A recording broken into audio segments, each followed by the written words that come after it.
London is an adventure in itself. They have 4 seasons in one day, so what the hell do you pack? Okay, bit of a hot tip here. You don't have to pack everything that's in your wardrobe. They do have shops and you can buy stuff that you've forgotten.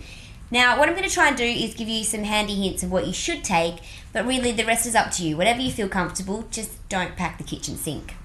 Now, you probably want to take 2 bags, a big suitcase to fit all your clunky stuff in, and a backpack, because if you're travelling around Europe, a backpack's going to be the way to go, not the wheelie luggage. So if you've never been away, there are some stock standard things that you definitely need to pack, but let's start with passport and visa. 2 big checks that you cannot forget, otherwise there's no point in getting on the plane. So you've got your passport, pack that in your hand luggage. Definitely need your tickets if they're not e-tickets, because you also won't be getting on the plane if you don't have those. Photocopy everything and leave a copy with your mum or your dad or your grandparents or your best friend, just in case something happens to your documentation and you need to get to an embassy. They need to have a copy to be safe. Once you've got the stuff that's going to get you in the country and all that boring stuff, what do you really need to pack to survive when you get to London? Okay, my hot tips. Travel adapters, because they have different plugs over in England, in case you didn't know. Mobile phone. If it's unlocked, it'll take any SIM card. It'll save you buying one. Flip-flops or thongs, because they're about £20 over here and that is just ridiculous for a pair of thongs. Don't forget your iPod, your camera obviously, any Lonely Planet that you'll need to travel the world with. Probably essentials like, okay, work gear. Now, where are you working and what's the work dress code? Because it's best to bring a suit or your hard hat or whatever it is that you need, because you don't want to buy that boring stuff when you're over here. You want to go shopping for fun things.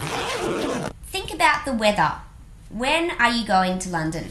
If you're going in the dead of winter, which is probably the cheapest time to go, you will need to bring a big coat, because you can buy them, obviously, over here from everywhere. Even op shops, you can get them for about £8.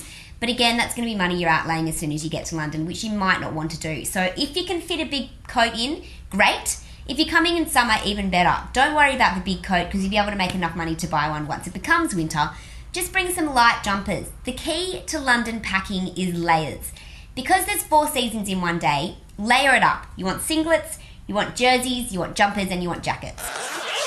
What are you going to do with all this stuff that you need to survive over in London? How do you pack it into these 2 suitcases? I roll. Apparently you're supposed to fit 50% more in if you roll, but you can layer, fold, do whatever makes you feel comfortable, as long as it's easily accessible, because if you're overweight at the airport, they will make you take things out.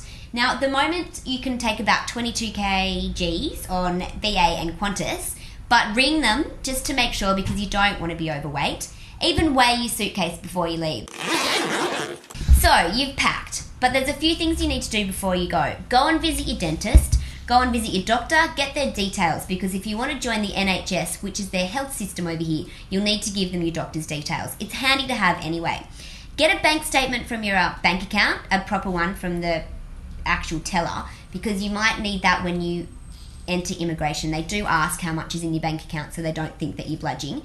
Immigration can be an absolute bitch, so whatever you can do to make sure you get through customs easily is a big help. Once you've done all of that, pack everything, repack and pack again, and make sure you cull, because it's best to pack about 3 times, because you probably won't need what you first packed. And once you've done that and you've weighed yourself, you're ready to go. But don't worry, if you haven't packed it, you can buy it.